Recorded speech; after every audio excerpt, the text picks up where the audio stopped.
Hi! Sa video na to ay sisimulan ko ang aking araw sa paglalakwatsa. I-joke lang. September 3, 2024, may ahente ng mga baboy na nag-offer sa akin ng isang inahing baboy na binibenta raw ng may-ari kasi kailanganin yung pera. Dagdag pa niya, isang beses lang din daw to nanganak at magaling din daw mag-alaga ng mga biik niya. Pwede ko din daw to pamalit sa aking inahin na nangangagat ng sarili niya mga biik. Nabanggit ko kasi sa kanya na namumroblema ako sa isa ko inahin na sinasaktan yung mga anak niya. Kaya in-offer niya sa akin at tingnan ko raw at baka magustuhan ko. Kaso pagkarating sa lugar kung nasaan yung baboy na ino-offer niya, nawindang ako kasi pagkakita ko sa mga mata ng baboy, dilat na dilat. Sabi ko ayoko sa hybrid. Buong akala ko kasi is native or may halong native, ganon. Yan kasi yung nabanggit niya sa akin kasi nilinaw ko talaga sa kanya na ayaw ko talaga kung hybrid. So bakit ayoko nga bang mag-alaga ng mga hybrid? At bakit mas pinili ko na lang alagaan yung mga native? Unang-una po talaga sa listahan is kulungan po. Yes po, wala po akong disenteng kulungan. Yan po kasi silang mga hybrid po. Ibang-iba po talaga sa mga native. Yung mga native kasi, kahit tali mo lang yan sila sa labas, maulanan, maarawan, ay okay lang po. Sa madaling salita po talaga, mas matibay po talaga yung mga native kumpara sa hybrid, lalo na kung pag-uusapan yung panahon po. Pangalawang dahilan ko naman po is kakulangan din po talaga sa kaalaman. Ang pagkakaalam ko po kasi sa mga hybrid, kailangan po talaga ng mabusising pag-aalaga. Kagaya na lang po na kung mga ano-ano yung tinuturok sa kanila.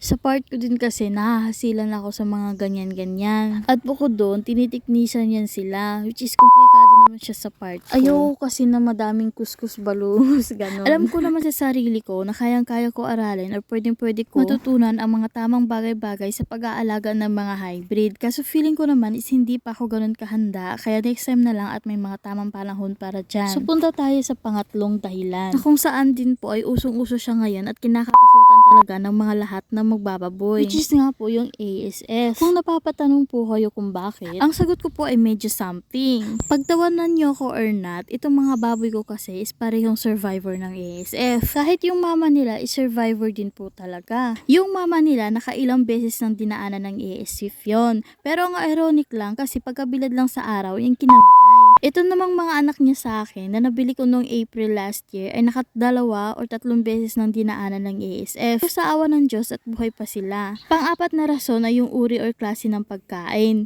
Yung mga native kasi kahit ano ipakain mo sa kanila ay okay lang din. Di kaya sa hybrid na nire-require talaga na purong feeds with exact measurement per meal time. Kaya ayoko rin mag-alaga ng hybrid kasi po ang mahal ang presyuhan ng mga feeds ngayon. Sa madaling salita po ay hindi ko afford. Dahil napahaba ko na yung kwentuhan, tatapusin ko na lang po muna dito. Maaari niyo po itong i-share, i-like, o mag-comment po kayo. Yun lang.